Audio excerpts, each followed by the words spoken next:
আজ যে নাস্তার রেসিপিটি আপনাদের সাথে শেয়ার করব, এই একই নাস্তার মধ্যে আপনারা পেয়ে যাবেন দু রকমের টেস্ট।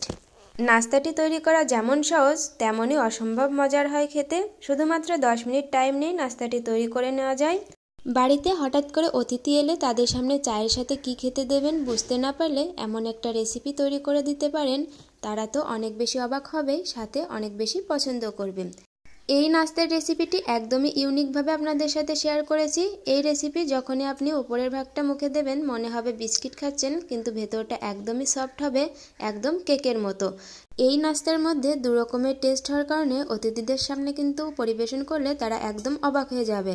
ভিডিও একদম স্কিপ না করে শুরু থেকে শেষ পর্যন্ত দেখবেন, আশা করি আপনাদের বুঝতে একদমই অসুবিধা হবে না। স্কিপ করলে কিন্তু সঠিক মাপটা বুঝতে পারবেন না।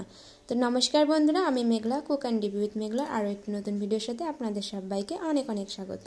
রেসিপির জন্য প্রথমে এখানে আমি একটি ডিম ফাটিয়ে নিয়েছি। এখন এর মধ্যে অ্যাড করলাম হাফ কাপ পাউডার চিনি। আপনারা অবশ্যই চেষ্টা করবেন পাউডার চিনি নেওয়ার। স্বাদ মতো লবণ দিয়ে দিলাম, আর দিয়ে দেব 2 টেবিল চামচ রান্নার রেগুলার তেল। এবার ভালো করে একটা হ্যান্ড উইক্সের সাহায্যে মিক্স করে নেব।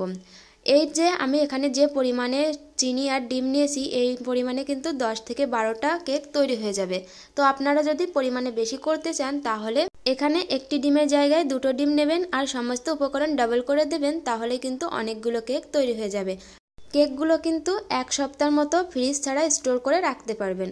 তো সমস্ত উপকরণ বেশ ভালোভাবে ফেটিয়ে নিয়েছি। কালারটা দেখে আপনারা বুঝতেই পেরেছেন। যখন কালার চেঞ্জ হয়ে যাবে তখন এর মধ্যে অ্যাড করব 1 কাপ ময়দা আর হাফ চামচ বেকিং পাউডার।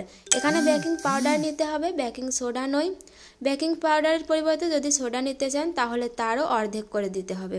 দিয়ে এবার বেশ ভালোভাবে সব কিছু মেখে নেব। হাতের সাহায্যে দেখুন আমি একটা সফট ডো বানিয়ে নেব। আপনারা দেখে বুঝতেই পারছেন একদম কিন্তু আমি শক্ত করিনি বা একদম পাতলা করিনি, একটা সফট ডো বানিয়ে নিয়েছি। ঠিক এমনই করতে হবে। এর থেকে যদি গাঢ় করতে চান তাহলে কিন্তু কেকগুলো শক্ত হয়ে যাবে বেশি। তো এরকম করলে কেকগুলো একদম সফট হবে, খেতে অনেক বেশি ভালো লাগবে। তো এবার হাতটা ধুয়ে নিয়ে আমি আপনাদেরকে বাকি প্রসেসটা করে দেখাবো। এই যে দেখুন হাতের তালুতে বেশ পরিমাণে তেল লাগিয়ে নিয়েছি। তেল লাগিয়ে এবার এখান থেকে সামান্য একটু করে নিতে হবে। নিয়ে একটা বল তৈরি করে নেব। তৈরি করে নিয়ে কিন্তু সাজিয়ে হবে, না হলে কিন্তু রেখে দিলে এগুলো আবার মিলে যাবে। তো এভাবে হাতের মধ্যে একটু গোল গোল করে এক একটা করে বানিয়ে নেব আর তেলের মধ্যে ছেড়ে দেব। তো তার জন্য এখানে আমি আগে থেকে তেল গরমে বসিয়ে রেখেছিলাম। এখানে তেল অতিরিক্ত গরম করা যাবে না, একদমই হালকা গরম করে তার মধ্যে একে একে বলগুলো ছেড়ে দিতে হবে।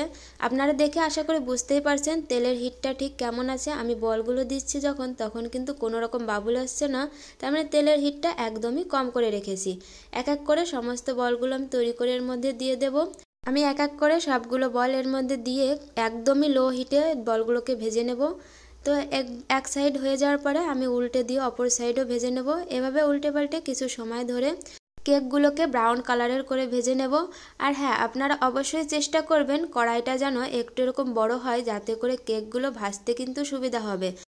আমার চ্যানেলের সকল ভিউয়ার্সদেরকে জানাই আমার চ্যানেলের নতুন আর ইউনিক রেসিপিগুলো সবার আগে পেতে অবশ্যই চ্যানেলটিকে সাবস্ক্রাইব করে পাশে থাকা বেল আইকন বাটনটি প্রেস করবেন, যার কারণে আমার ভিডিওর নোটিফিকেশন পৌঁছে যাবে সবার আগে আপনাদের কাছে। আর আমার রেসিপিগুলো যদি আপনাদের সহজ মনে হয় তাহলে কমেন্টে জানাতে একদম ভুলবেন না। ভালো লাগলে লাইক কমেন্ট শেয়ার করে অবশ্যই আমার পাশে থাকবেন।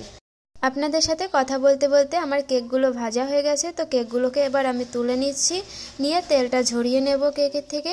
এভাবে কেকগুলো কিন্তু তৈরি করলে কেকের গায়ে একদমই তেল লেগে থাকবে না। আশা করি ভিডিও দেখে আপনারা বুঝতেই পারছেন যে কেকের গায়ে একদমই তেল লেগে নেই।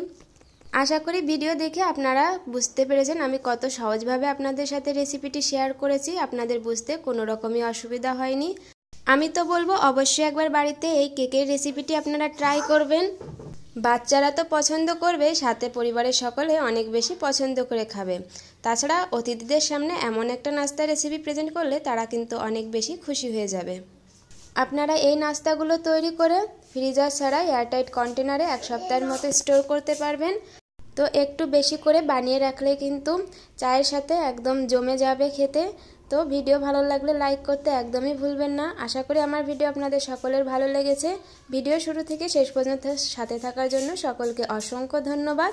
সবাই ভালো থাকবেন, সুস্থ থাকবেন। দেখা হচ্ছে আবারও একটা নতুন রেসিপির সাথে। ততক্ষণের জন্য টাটা।